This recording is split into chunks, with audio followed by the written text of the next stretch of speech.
Finally, a chance to see my face again. Bet you're thrilled. I thought since the Booktube-a-thon is coming up that I would take part this year. Basically, the Booktube-a-thon is a week-long challenge starting July 24th. You're basically just supposed to read as much as possible in that week. I've been watching Booktube videos ever since the kind of genre took off, and Booktube-a-thon videos are always something I really enjoy, but I've never actually had time to take part before because I've always had a job or university, and currently I'm off on summer break. I don't have a job, so I've got plenty of time on my hands. So if you're wondering, if you want to know any more about the Booktube-a-thon, I will put all the details down below, but basically there's like a number of challenges, and you've got to come up with the to-be read list based on those challenges. So I have a pile of books here in front of me, and let's just get started. So basically the first challenge was to pick a book with a person on it. It could be part of a person, just a face, a stylized person, but I've gone traditional. I have gone for One More Thing, Stories and Other Stories by b.j.novak. I'm a big fan of books written by comedians. I always love their autobiographies. I like Amy Poehler's book. I recently read Lauren Graham's, and b.j.novak is a comedian. He was one of the head writers on the US Office, but this isn't actually non-fiction, this is fiction. This is a selection of short stories. I am hoping it's going to be funny. I've had it sitting there for ages and I finally need an excuse to read it.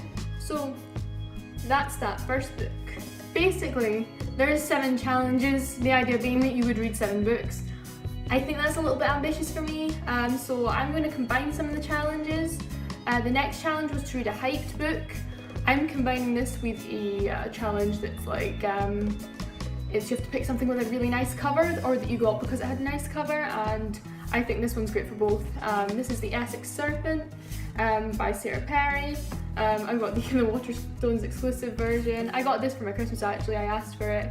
I also worked at Waterstones over Christmas, and this was their book of the year.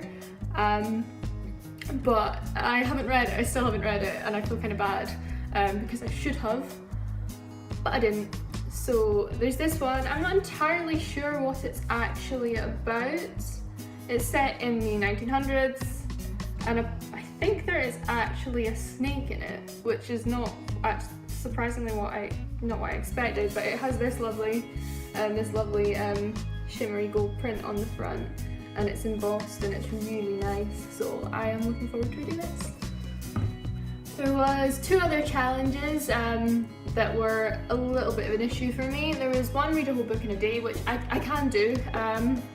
But there was also a read a book outside challenge, and now I live in Scotland. We don't tend to get much of a summer. It's a lovely day today actually, but we don't actually get a lot of weather that kind of permits outdoor reading, so I thought I would pick something short. So I have cheated a little bit and I have picked one of the Little Black Classics. I've had this one on my shelf for a while as well. This is The Fall of Icarus by Ovid. I'm a classicist, do like a bit of Ovid. I know the whole Icarus story.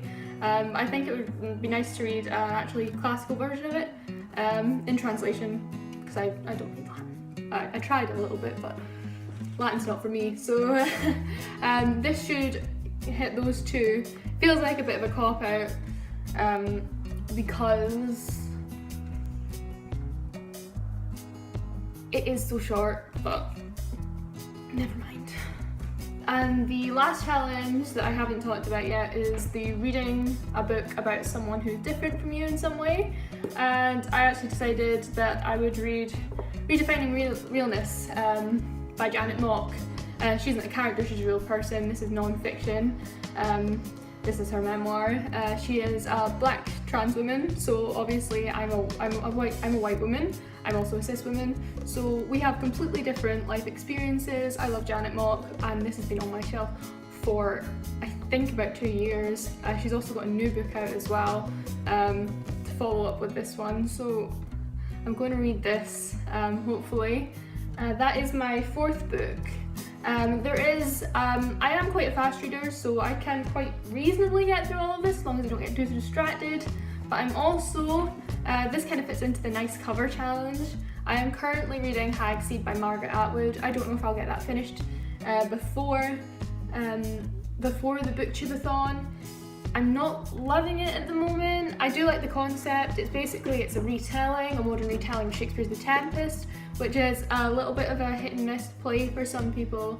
I really like it. I love this cover, and it actually has some beautiful end papers. Oh, hold on. I am using it to mark the page, but you can see there's little Shakespeare's all over that. So I do love the concept. I'm not sure I love the writing. I'm also hoping to read another Atwood at some point, Handmaid's Tale, because I've been really enjoying the miniseries, but apparently it really diverts from the book about halfway through, so I would like to know how it does that and what's so different about the book. So that is my Booktube-a-thon TBR. All my links are in the bio. I hope it's nice to see my face again rather than just a disembodied voiceover. So yeah, happy Booktube-a-thon.